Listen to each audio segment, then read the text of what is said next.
Hey guys, welcome to my channel. So I was born in August 1st, 1992. I was the youngest, or I am the youngest of three. I got an older brother and an older sister. And we used to be the most horriblest children ever.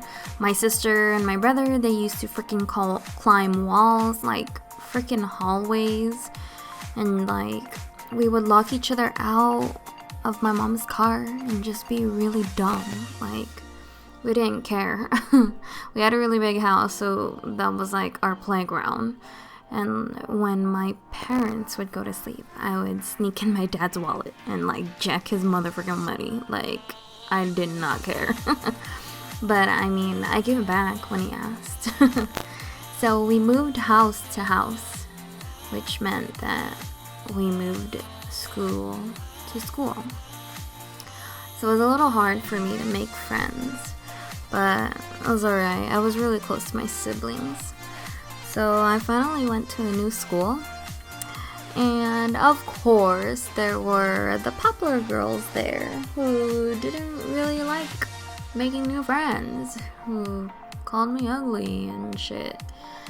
So it just made me feel really sad, so I failed a lot of tests, and I kind of didn't care.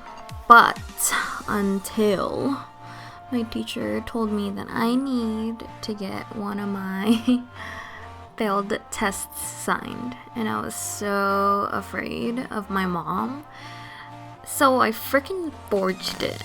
And I kind of didn't care because I was still stupidly mischievous, and I gave it to my teacher the next day, and she was so skeptical about it. She was like, but she took it anyway. And sorry guys, it's a little cut off on the top there, but I was drawing the Golden Gate Bridge, and on the left side there, up top, it says Stockton. Stockton is about like, I'm probably wrong, but it's like 3 hours away from San Francisco.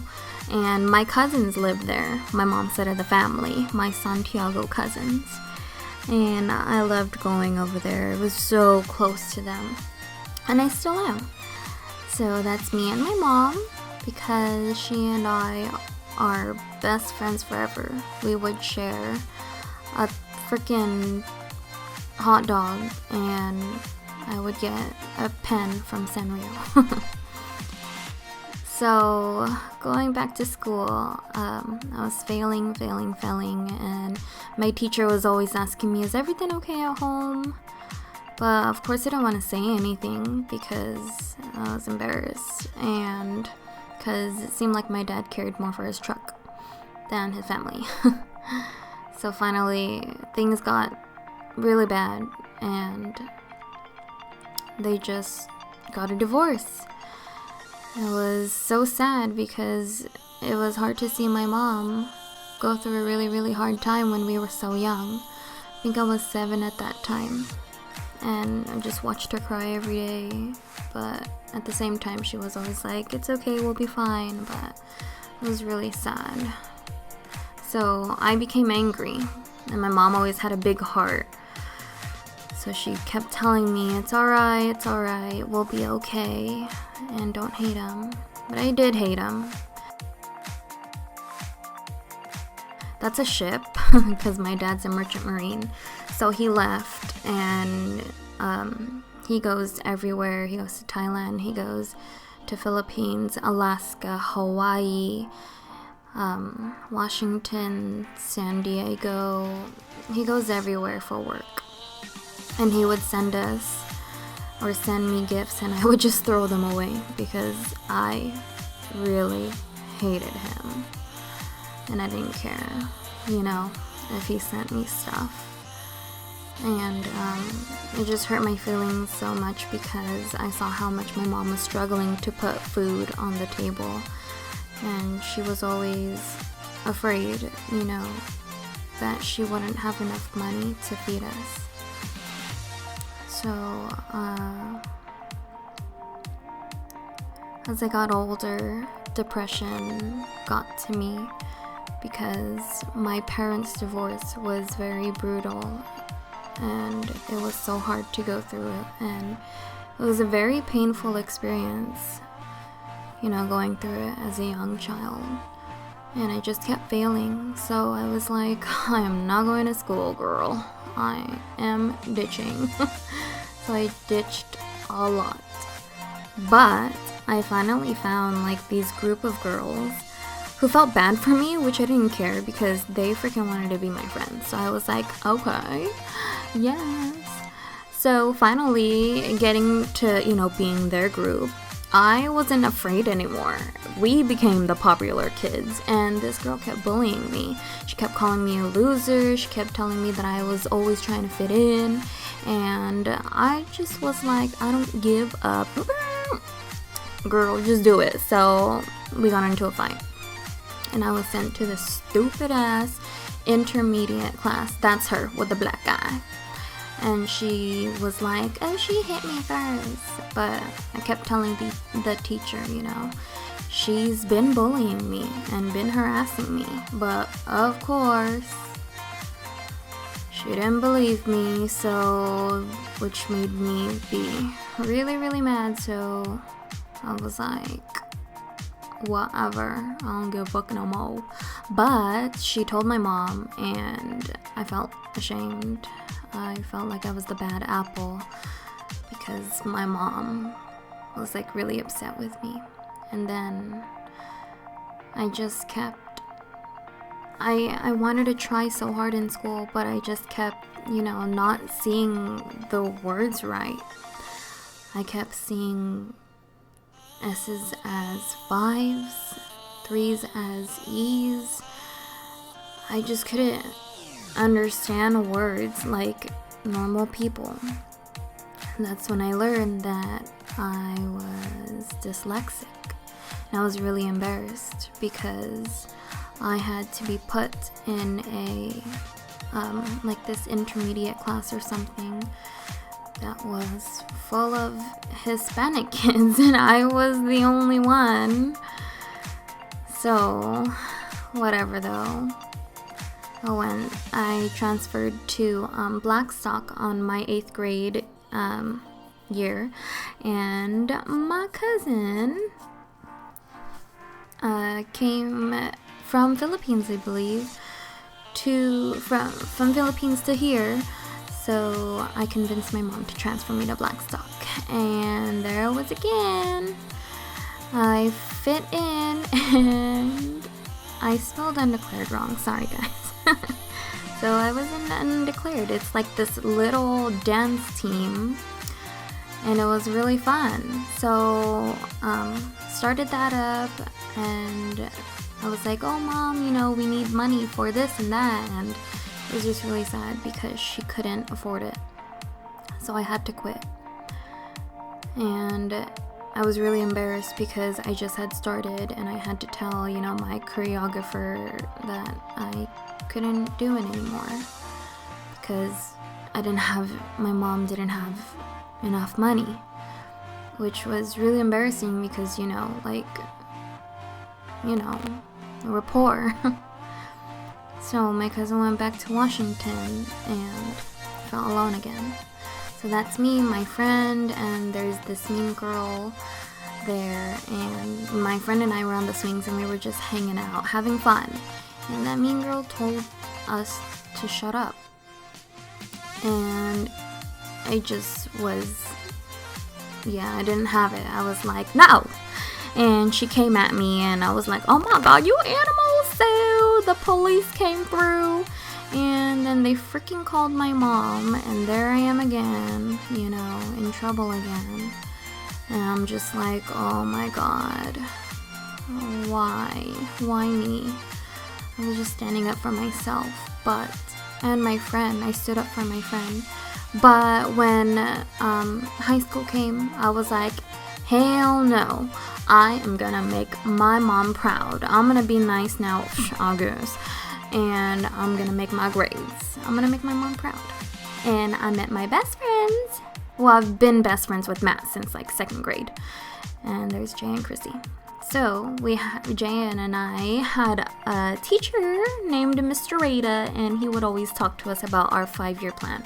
And I didn't know what to freaking do. And I knew I loved fashion, clothes, makeup, everything. But, I wanted to go to FIDM, but girl, I cannot be in debt for that much. So I just went to beauty school. So I failed my practical, but I passed my written.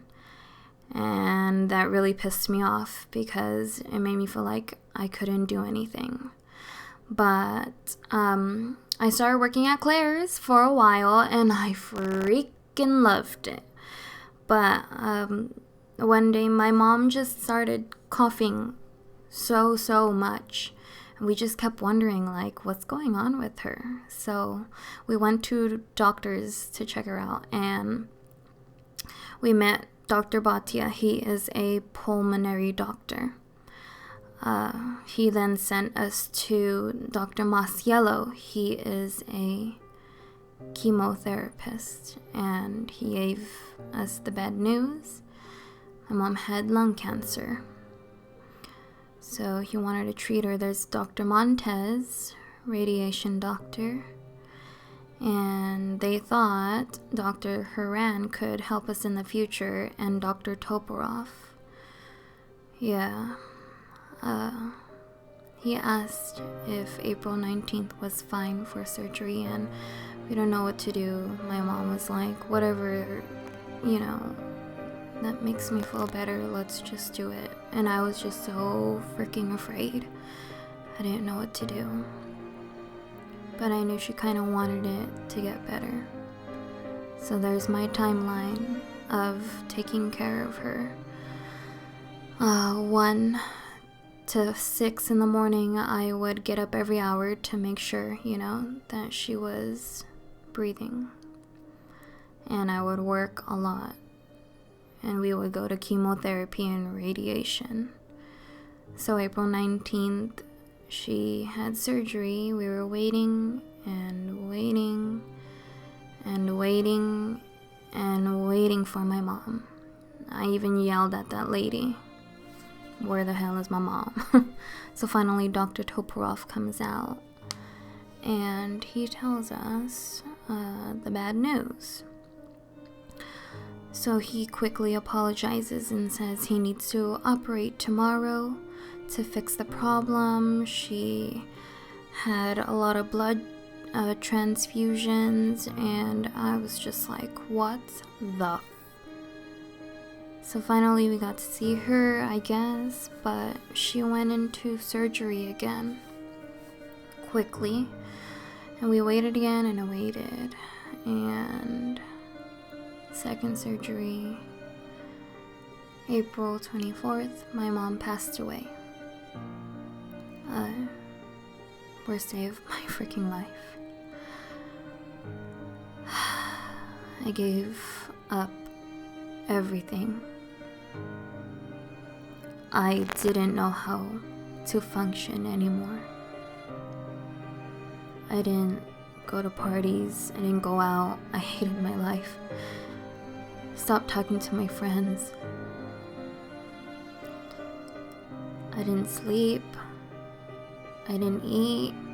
Some days I ate too much. I didn't care anymore. I lost weight. I gained weight again. And I lost weight again. I just fell into this bad depression.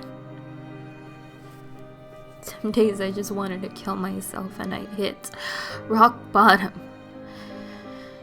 And I got severe depression disorder. I was on antidepressants immediately. I got sleeping pills for anxiety, and I quickly quit my job without even thinking. And I just felt bad because I wanted to, do makeup again. I wanted to make people laugh again. So I finally broke out of my shell. And I thought, who cares? And I made an Instagram account where I do funny videos and I think I make people laugh. But, you know, I just want to love myself and I just want to keep going. And I just want an attitude adjustment. And I'm now giving YouTube a try. So here I am now. So yeah, I just want to make things better for myself, and I want to be happy again. So I finally felt very comfortable doing this, and I want to see where YouTube takes me. So I hope you guys enjoyed that, and just give this video a thumbs up if you enjoyed it. Thank you.